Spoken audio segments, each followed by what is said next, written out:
Bienvenidas las mujeres luchadoras, soñadoras, trabajadoras. Bienvenidas las mujeres que hacen que este mundo sea mejor. Bienvenida la mamá soltera, la que tiene uno o más hijos. Las que madrugan y trasnochan, las casadas, divorciadas. Bienvenidas las mujeres que cumplen sueños. Bienvenidos a Historias de Vida de Mujeres que Inspiran.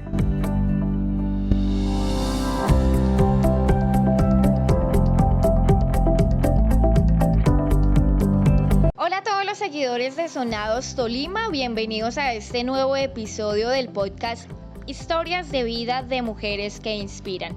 La protagonista de hoy es una mujer que nos abrió las puertas de su casa para compartirnos qué fue enfrentarse a la muerte y dejar a dos pequeñas niñas. Sandra Meneses es la protagonista de este episodio. Ok, bueno, primero que todo, muchas gracias, Elisa. Muchas gracias por invitarme a Sonados Tolima. Estoy feliz de estar acá, de poder contarles a los ibaguereños y a los tolimenses un poco de Sandra Meneses. Sandra Meneses es una mujer sencilla, es una mujer trabajadora, es una mujer que adora a su familia.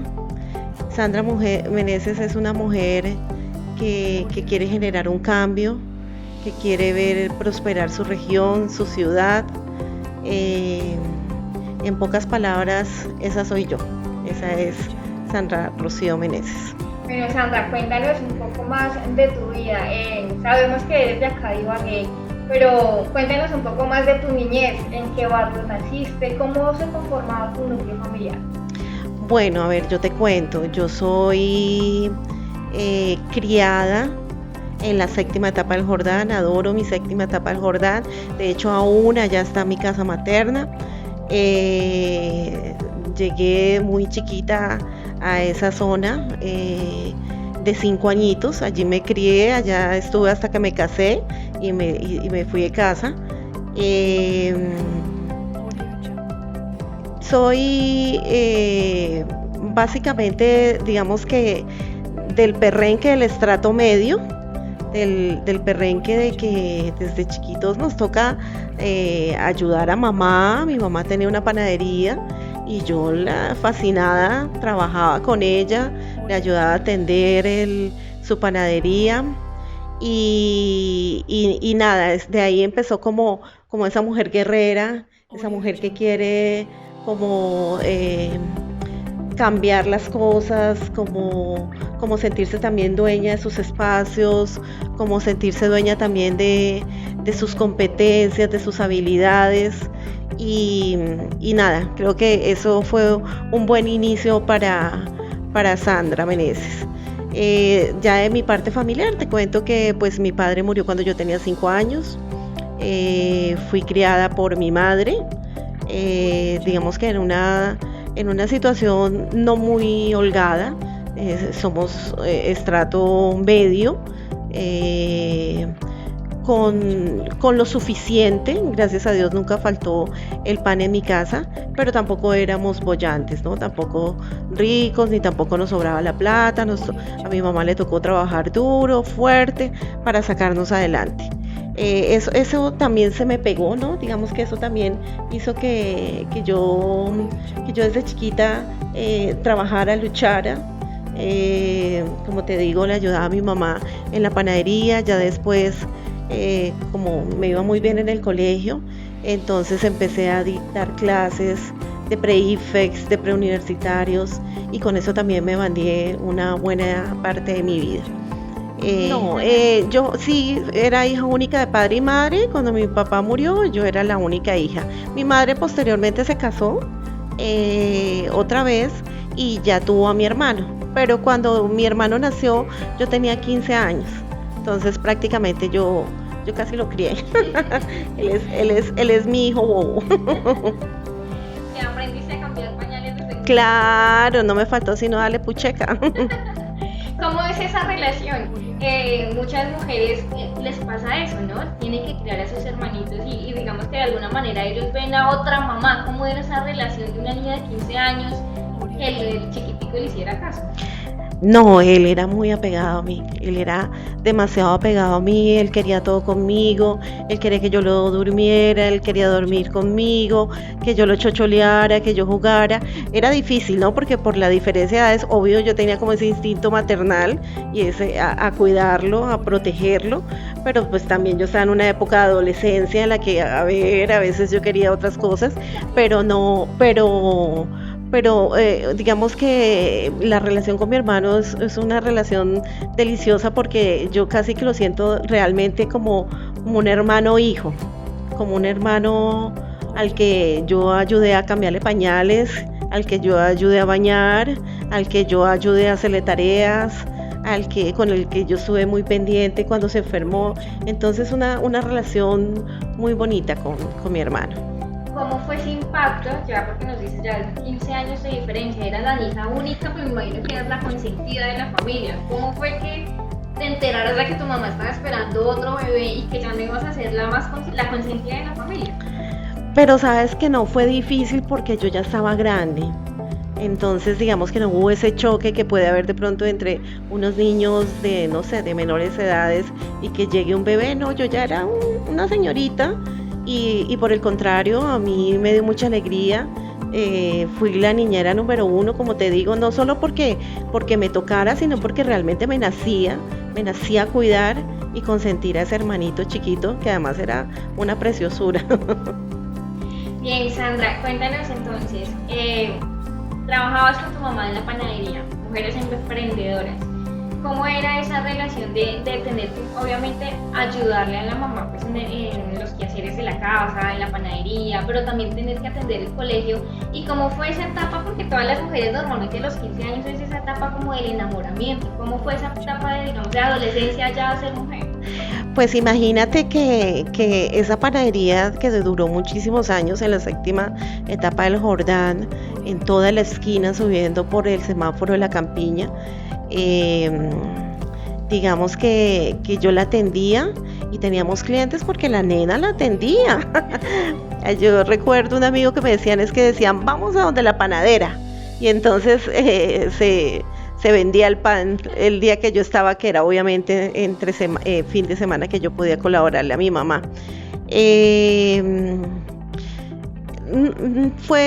Para mí era divertido, ¿no?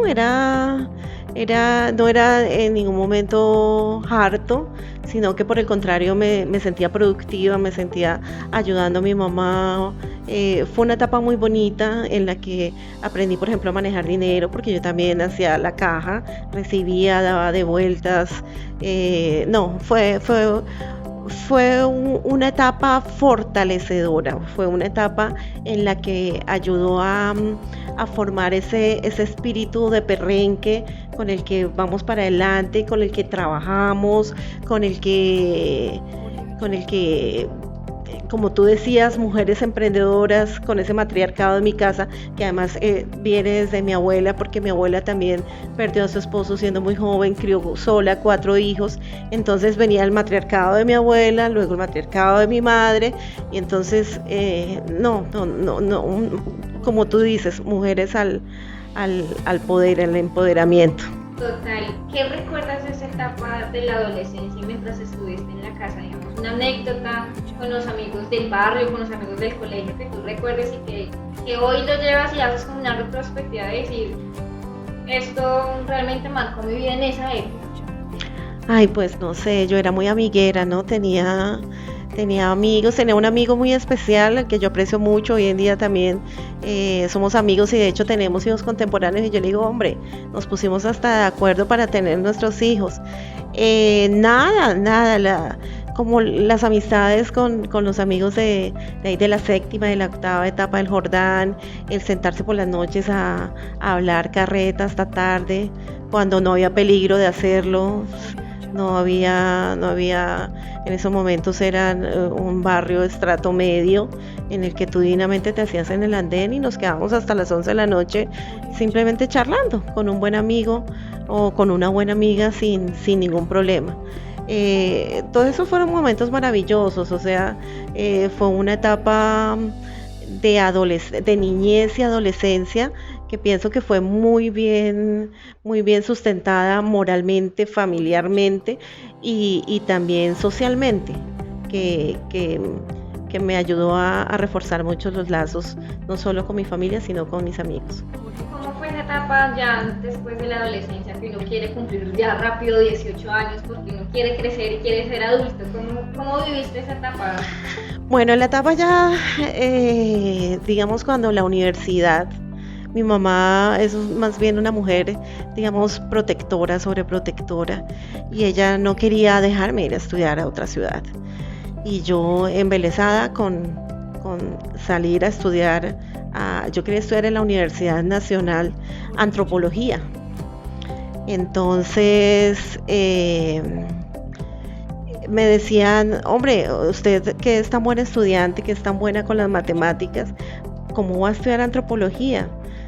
Y mi tía trabajaba con un ingeniero civil, me dijo, estudia ingeniería civil.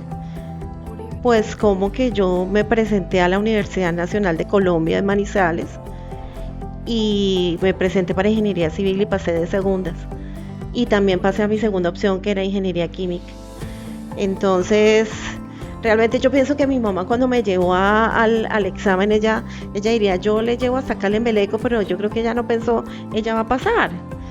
Cuando pasé, fue duro para ella el pensar. Yo tenía 16 años, yo era así muy sardina para irme sola a vivir en una ciudad que no conocía, aventurarme no porque iba a estudiar, pero sí a un mundo absolutamente nuevo, pero yo iba feliz, ¿no?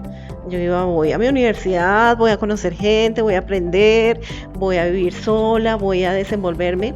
Y sabes que fue una etapa muy enriquecedora, porque estando lejos de casa uno aprende a valorar el Hotel Mama, ¿cierto? Pero también aprende a desarrollarse uno como individuo independiente, a controlar su tiempo, a controlar sus espacios, a controlar como todo ese mundo que se le abre, a saber hasta dónde llego, hasta dónde paro, hasta dónde sigo. O sea, fue una etapa de crecimiento muy bonita. A Dios gracias, terminé mi universidad. Soy ingeniera civil de la Universidad Nacional de Manizales. Fui becada todo el tiempo. Solamente, digamos, mi mamá tuvo que pagar lo que fue los seguros y el carnet, y ya estuve becada todo el tiempo. Soy una niña nerda, más o menos. Y me gradué en el año 97 como ingeniera civil.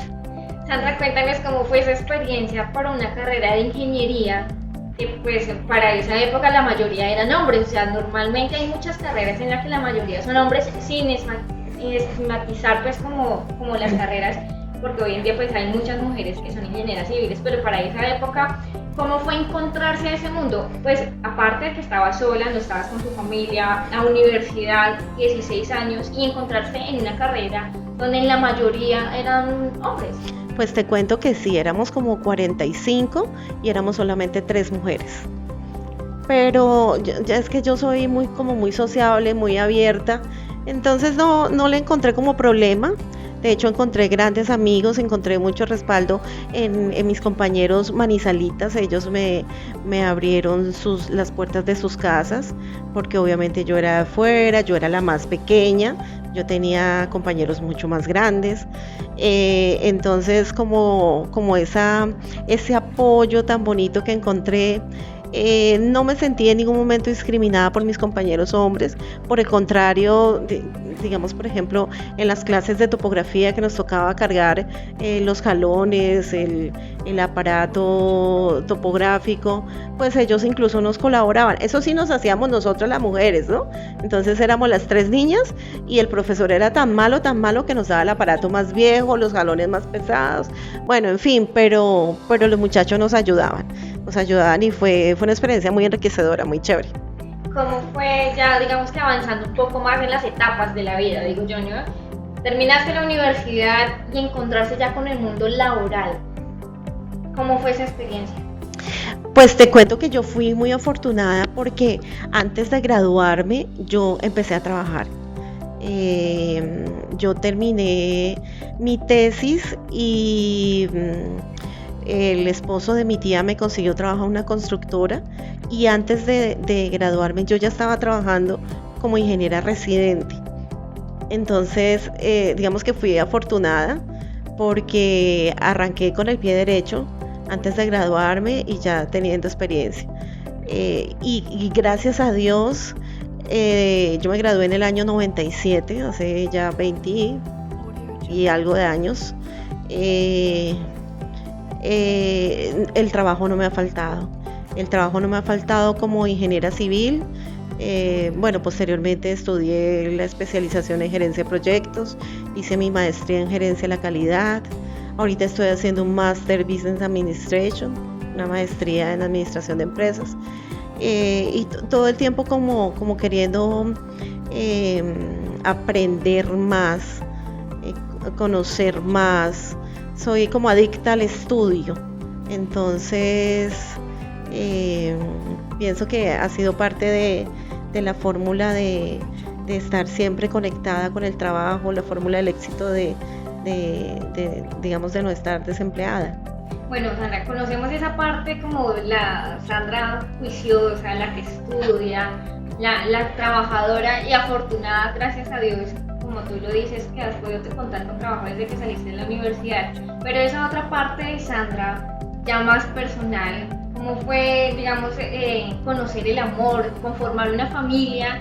Y cómo te ves ahora si te miras al espejo y decir, ¿te imaginaste? Esa pregunta siempre la hago porque todos tenemos una historia diferente y nos imaginamos un mundo diferente. ¿Te imaginaste en algún momento de tu vida cuando tenías 10, 11 años que ibas a estar donde estás hoy en día? No, mira que yo nunca soñé con el matrimonio perfecto, ni con el príncipe, ni casarme, ni tener hijos, no, nunca. Sí fui, digamos, asediada por los muchachos desde muy sardinita. Tuve, digamos, mi primer novio a los 15 años, de esos noviecitos que te coges la mano y te hace la visita en sala, porque además, pues, acuérdate que me crió mi abuela y mi mamá, que era como protectora, sobreprotectora, entonces como criada así como chapadita a la antigua. Tuve mi novio de la universidad, al cual quise mucho, pero fue como de esa etapa, ¿cierto? Y ya después nunca me preocupé como... Es más, a mi mamá le decían, ay, ya tenía yo como, no sé, unos 25, 26 años. Ay, ¿será que su hija no se va a casar? Ay, ¿será que su hija no le va a dar nietos? Ya la ponen a uno como para vestir santos, ¿no? Y la verdad, de mi cabeza se me pasaban miles de cosas, menos casarme y menos tener hijos. Ya cuando cumplí 30 conocí a mi primer esposo, con él nos casamos y tuvimos a mi hija mayor, que en estos momentos va a cumplir 14 años. Al cabo de, no sé, no habíamos cumplido 5 años de casados, teníamos como 7 años de convivencia, tuvimos diferencias y nos divorciamos. Y ahí fue después cuando conocí a mi actual esposo. Con él estamos vamos a cumplir 11 años, y tuvimos otra pequeña, la pequeña Miranda, que es la luz, pues es la chiquita de la familia. ¿Cómo es eso, Sandra, de trabajar, atender las cosas, digamos, del hogar? Porque querramos o no querramos aceptarlo, somos mujeres, digamos que todavía está ese estereotipo, esa cultura de que la mujer es la de la casa, la que tiene que atender todos los quehaceres. ¿Cómo poder dividir el tiempo, atender a los hijos, atender pues al esposo, atender las cosas de la casa y sobre todo también responder por temas laborales? Y estudiar además. Pues es que yo tenía una amiga que me decía, ¿usted cómo hace? Usted es multitask, porque créeme que además yo no tenía un solo empleo. Yo llegué a tener hasta 3 y 4 empleos al tiempo, contratos, o sea, era docente de la universidad, era instructora SENA, trabajaba con un ingeniero y tenía un contrato en la alcaldía. Realmente me pregunto en este momento cómo hacía. O sea, sí, tenía la niña grande. Tuve obviamente el apoyo incondicional siempre de mi madre ayudándome a cuidar a la niña, entonces digamos que en ese sentido yo me iba tranquila porque sabía que dejo a mis hijas con la mejor niñera del mundo, que es la abuela. Entonces no hubo, digamos, como problema en ese sentido. Ya ahorita, ya con el pasar de los años, ya uno como que le va al acelere, porque obviamente es un desgaste físico, es un desgaste mental, tú estar pensando en tantas cosas que tienes que cumplir y hacer que las horas te alcancen, ¿no? Entonces empezar trabajando muy temprano, acostarte muy tarde, pero siempre cumplí, gracias a Dios, con todos los compromisos que tenía. ¿Qué ha sido la anécdota o digamos que has pasado en tu vida que hayas pensado, que te la haya cambiado por completo? Algo que recuerdes y que digas, esta era la Sandra antes de y esta es la Sandra después de. Yo tuve un problema médico, Elisa, muy fuerte en el año 2017. Tuve un aneurisma de la comunicante anterior, tuve 3 sangrados.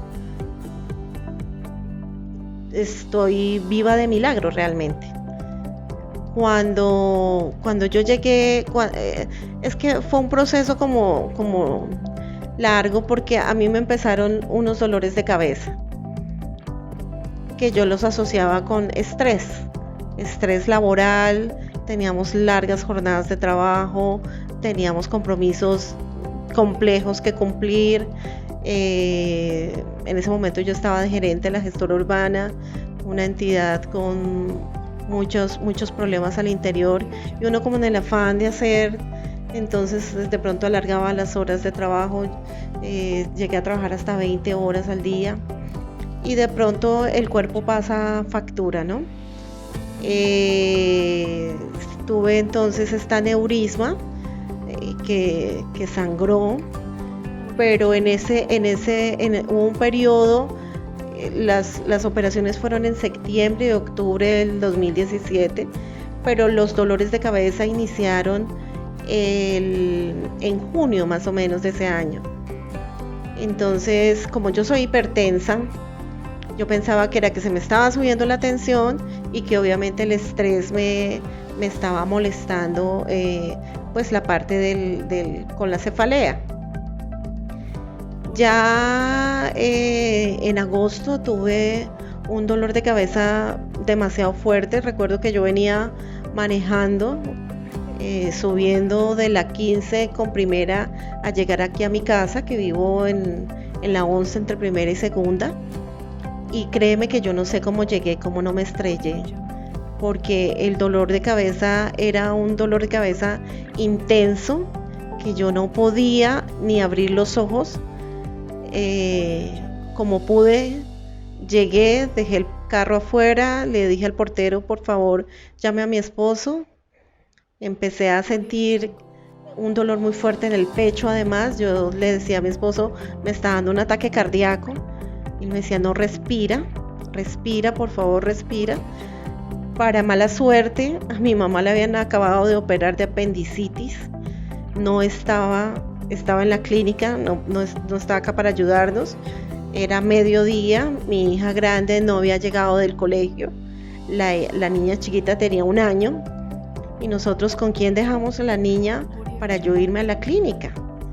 Mientras llegó mi cuñada a cuidarme la niña y yo poderme ir a que me revisaran por urgencias, pasó un rato, el dolor se me intensificó, yo sentía que la cabeza se me iba a explotar.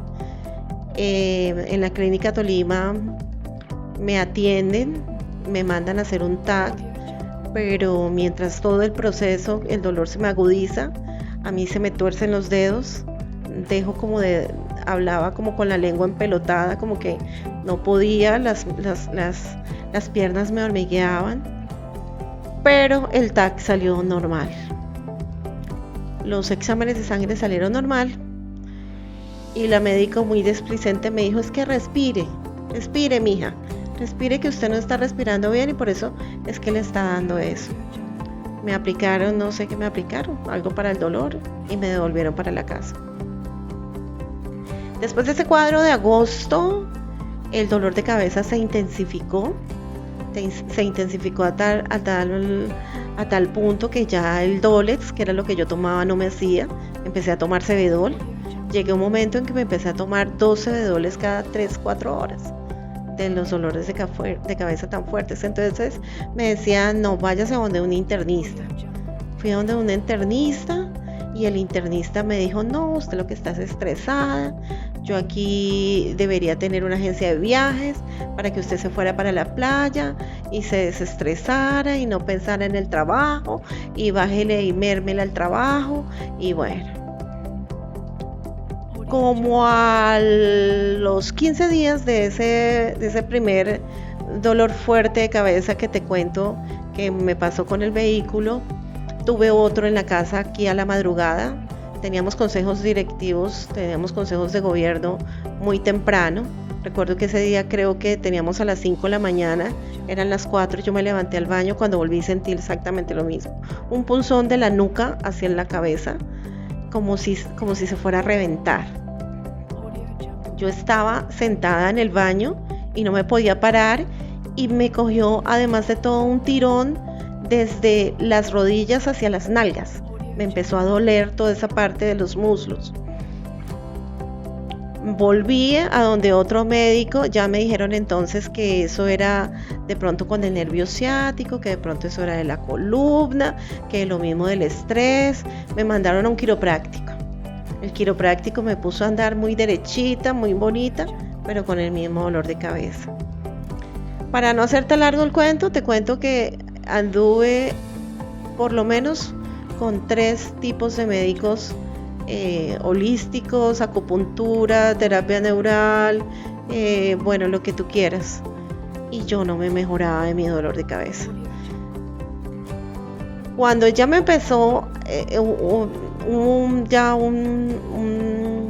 digamos como un detonante, que era que yo me acostaba y yo sentía que se me iban a salir los ojos.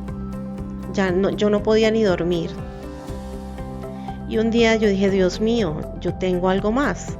Esto no es estrés, algo le está pasando a mi cuerpo. Y yo recuerdo que estaba recién inaugurada la clínica de Medicadis vía al aeropuerto. Y yo esa noche no dormí porque además no podía dormir del dolor de cabeza. Nomás recostar mi cabeza sobre la almohada era un martirio. Y le dije a mi esposo, muy a las 5 de la mañana, vámonos para la clínica Medicadis y miremos a ver si allá me atienden, si no me atienden por EPS, que me atiendan particular, pero que me revisen, porque yo no aguanto más, yo no puedo más con este dolor de cabeza. Llegamos allá y efectivamente me revisaron. A las 8 de la mañana ya me estaba viendo un neurólogo y me estaba diciendo que yo tenía sangrado ocular, detrás de los ojos estaba sangrando, que necesitaban saber qué parte de mi cerebro estaba produciendo ese sangrado. Eso fue como cuando a uno le cuentan, cuando tú no sabes que estás embarazado y te cuentan que estás embarazado y ¡pum! Se te aflora la barriguita. Así me pasó a mí. A mí me contaron que tenía eso y yo de una vez como que me desconecté. El mismo dolor que sentí me volvió a dar allá en la clínica Medicadis, con el agravante de que allá yo me fui hacia un lado. Yo recuerdo que yo gritaba porque es que, o sea, cuando me daban esos punzones eran muy fuertes y yo me está dando y la doctora, ¿pero qué le da? Y me dijo, muéveme la mano, y yo no podía mover ni la mano derecha ni el pie derecho. Entiendo que me hicieron un TAC, una resonancia, una tomografía, no sé qué me hicieron, se dieron cuenta que estaba sangrando y una vez me metieron a la UCI. Ya quedaba entonces que Sanitas aprobara a dónde me iban a hacer la cirugía. El neurólogo que me estaba tratando en la clínica Medicadis me decía que me tenía que hacer una punción lumbar para quitarme presión en el cerebro y bueno, eso fue lo que él me dijo. La clínica Sanitas, no aprueba intervención en la clínica Medicades, sino que me manda o pues me remite a la clínica de Sanitas en Bogotá, pero en ese momento no tenían camas UCI. Mis primos, que son médicos, hicieron grandes esfuerzos a través de sus vínculos con nosotros médicos y me consiguieron una cama en el hospital de la Universidad Nacional, que yo pienso que eso fue otro regalo de Papito Dios, porque Elisa me operó el mejor neurocirujano de Latinoamérica, el doctor Gonzalo Bastos. Yo llegué prácticamente inconsciente. Lo que ellos encontraron era que tenía el cerebro demasiado inflamado, estaba a punto de hacer, no recuerdo cómo es el término médico, los vasos estaban muy comprimiditos, eso tiene un término médico, y el doctor entonces lo que hizo fue hacerme el lavado de esa sangre que tenía en mi cabeza, pero no pudo, digamos, quitarme el aneurisma porque estaba inflamada, porque además yo tenía mi aneurisma, digamos, en un punto convergente con otra venita, otro vasito, y no podía. Lo que hizo fue parcharme. Haz de cuenta como cuando le hacen una bicicleta y le ponen un parche para que deje salir el aire. Él me puso un parche para que yo dejara de sangrar. Y eso fue lo que me hizo. Obviamente a mí no me lo hicieron saber en ese momento, ¿no? En ese momento yo salí de operación. Bueno, lo otro era que no daban un peso por mí. A mi esposo le dijeron, ella puede que se quede en coma, ella puede que no hable, ella puede que se le olviden las cosas, ella puede que tenga algún problema psicomotor. Bueno, en fin, además del riesgo pues de muerte que había en la cirugía. De todo eso que nos cuentas, esa complicación, ¿te acuerdas? No sé, digo yo, puede que me equivoque, ¿te imaginabas que iban a pasar con tus hijas? Si tú ya no estuvieras, ¿qué sentías? O sea, ¿de qué recuerdas ese sentimiento de que ya posiblemente no ibas a volver a ver a tus hijas? Ese era mi dolor más grande, Elisa, porque yo decía, caramba, no se muere y listo. Pero mis hijas, la menor tenía 1 añito y mi hija mayor tenía 9 años. Y el miedo mío era no poder criar mis hijas, era que perdieran a su mamá, era dejarlas solitas en el mundo, porque mamá es mamá y más mamá de niñas. Entonces yo sí le pedía mucho a Dios que me sanara solamente para poder criar a mis hijas. Única y exclusivamente Dios, ayúdame, yo quiero criar a mis hijas, yo necesito criar a mis hijas, permíteme criar a mis hijas. Cuando me contaron de la segunda cirugía, porque durante 14 días me hicieron monitoreo, yo los primeros días estuve pues muy sonsa, digamos, despertándome, que eso además fue digamos, para los médicos fue la sensación, porque yo me desperté y reconocí, y ellos no esperaban eso, pues por lo mal que yo iba. Me tuvieron en seguimiento 14 días porque me explicaban que había peligro de muerte aún, porque podía repetirse, bueno, una cosa médica ahí que no recuerdo muy bien. Y a los 14 días entonces yo dije, bueno, me hicieron todo, yo ya estoy bien, ya no tengo dolor de cabeza, aquí estoy que me muero por ver a mis hijas. Entonces, doctor, me da de alta. Y el doctor me dijo, no, señorita, un momentico, tenemos que mirar qué pasó con esa cirugía. Yo aún sin saber que me había parchado, que no me había quitado nada. Me hicieron la panangiografía, que es que le meten el catéter desde la ingle hasta la cabeza y te revisan como con una fotico cómo está. El médico me hace el examen y me dice, pues Sandra, te cuento que estás perfecta para la segunda cirugía. Y yo, ¿cómo así, doctor? ¿Por qué otra vez? Después de que ya me miraba yo al espejo, tenía un ojo terrible, así golpeado, tenía la cicatriz de lado a lado, el ojo como que me supuraba, como de lavado mismo, como que me salía. Yo otra vez a pasar por lo mismo, yo ya lúcida, obviamente sin el dolor de cabeza, y ahí ya más con mayor temor por lo que tú me cuentas, por lo de las niñas. Yo, Dios, por Dios, permite que salga victorioso, que sean tus manos las que operen en las manos del neurocirujano. Y a Dios gracias, nena, el doctor Bastidas logró clipar, tengo 2 clips en mi cabeza, logró clipar la comunicante anterior, porque le dijo mi esposo le dijo, ¿y qué pasa si la dejamos con el parche? Eso era septiembre, le dijo, pues no le pasa Navidad. Cuando me clipó, ya me puso los 2 clips, le dijo, tranquila que ya tiene mujer para 40 años, tranquila, ya de aneurisma no se va a morir. Puede que le dé otra cosita, pero el aneurisma ya se va bien. Pero de ahí surgen, digamos, otras como secuelas, ¿no?, de la cirugía.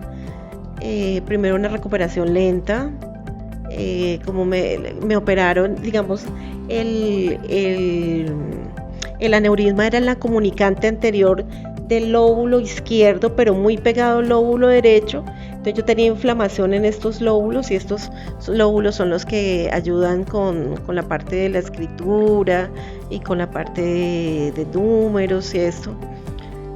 Yo no perdí memoria, yo no perdí, digamos, que decir que tengo lagunas, pero sí al inicio, digamos, me erraba escribiendo, por ejemplo, un formulario, escribía donde era el nombre, el apellido, donde era así, tenía ciertas cositas. Se me olvidaba, por ejemplo, tenía que medicarme, y le decía, mi amor, pásame la pasta, y él me decía, pero te la acabaste de tomar, y yo, sí, cositas como esas. Pero gracias a Dios fueron pasando. Me surgió una secuela que fue un cuadro ansioso depresivo que me marcó durante casi 2 años, una secuela que yo digo que casi o más terrible que el mismo aneurisma, porque es un incapacitante, es un incapacitante en el que tú no tienes poder sobre lo que sientes, sobre como tu cuerpo. Yo, una mujer acostumbrada, como te decía, a ser acelerada, a tener 3 y 4 trabajos, a estar como muy, muy activa, de un momento a otro, estar en una cama donde nena no podía, literalmente yo no podía, no es que no quisiera, levantar el dedo meñique. Periodos de somnolencia, periodos en que yo no quería ni siquiera que mis hijas me vieran, yo me encerraba en el cuarto y decía, pero ¿qué me pasa? ¿Por qué esto? Empezamos con un proceso de un tratamiento farmacológico con psiquiatría, que lastimosamente es a ensayo y error. Entonces empiezan a darte un medicamento, y si no te da, entonces te suben un poquito la pasta. Entonces si ya no te da, entonces te la cambian por otra. Entonces si esa tampoco, entonces te la suman con otra. Y en ese proceso duramos casi, yo creo que 1.5 años, 2 años, hasta que por fin dieron con la combinación perfecta. 3 medicamentos que son los que actualmente tomo, y los que gracias a Dios me tienen, digamos, normal, yo digo, en los que yo puedo volver a decir, soy la misma Sandra Meneses de hace un tiempo. ¿Qué crees que, digamos, que toda esta lección de vida, habiendo tantas personas en el mundo, por qué crees que esa enfermedad o todo lo que tuviste que pasar te pasó a ti precisamente? Pues no sé, nena, eso es una buena pregunta, pero sí fue una lección de vida para mí muy grande. Digamos que empecé a tener una conexión espiritual mayor con Dios. De pronto uno en el acelere del trabajo se vuelve materialista, ¿no? En el corre, en el día a día, y pierde esa conexión espiritual con el ser divino. A raíz de todo esto yo tengo una conexión profunda. De hecho, dentro de las otras, ya te dije que era adicta al estudio, entonces estoy estudiando Biblia, estoy estudiando teología, porque estoy ávida de Él, estoy ávida Dios, estoy ávida de estar más conectada con Jesucristo, con la Virgen, con Papito Dios. Siento que esto es una segunda oportunidad, nena. Recuerdo mucho que me decían, mire, de 10 personas con aneurisma, 5 se salvan, y de las 5 que se salvan, una queda bien. Y usted es una de esas, o sea, de ese como afortunada. Entonces, pues sí, para mí es un milagro, es una bendición. Papito Dios me quiere aquí, por algo será, y estoy en ese camino espiritual fuerte. Ya por último, Sandra, después de todo lo que has tenido que atravesar, pues obviamente la primera pérdida que fue tu papá, salir de la ciudad, estar sola, afrontar un mundo, digamos que entre comillas solas porque estabas en la universidad, es un mundo nuevo, y afrontar sobre todo eso que te pasó, la enfermedad. ¿Qué viene de ahora en adelante para Sandra?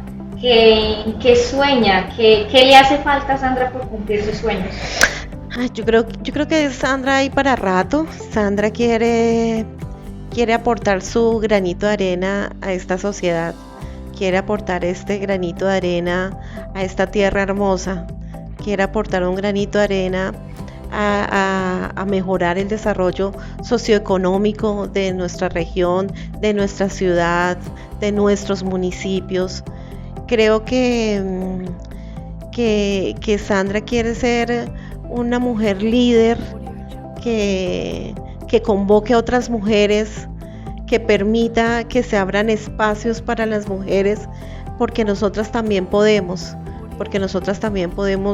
llegar al poder, porque nosotras podemos hacerlo bien, porque perfiles como el mío, que son perfiles técnicos, con experiencia en la función pública, en donde no vamos a ¿cómo se dice? No vamos a improvisar, donde vamos a tener todo ese bagaje técnico, todas esas competencias, todas esas habilidades para ponerlas al servicio de nuestra región. Yo pienso que esa es mi meta ahorita. De pronto me dicen a veces que una meta utópica, ¿no? Pero eso es lo que quiere Sandra Meneses hoy en día, servirle al otro, servirle a mis paisanos, a mis ibaguereños, a mis tolimenses. Por último, Sandra, ya sabes, y para despedirnos, ese mensaje que le darías a todas las mujeres que nos están viendo, a las mujeres que nos están escuchando, y también, ¿por qué no a los hombres? Porque todos los hombres siempre tienen una mujer en su vida. ¿Cuál sería ese mensaje, digamos que de reflexión, que les podrías brindar? Un mensaje de reflexión, pues que crean mucho en ellas mismas, que nos sacudamos, que seamos visibles, que nosotras podemos, que nosotras también podemos, que nosotras probablemente podemos hacerlo mejor, que tenemos que unirnos para ser más fuertes, para ser coordinadas, para lo que yo digo, para lograr un futuro mejor.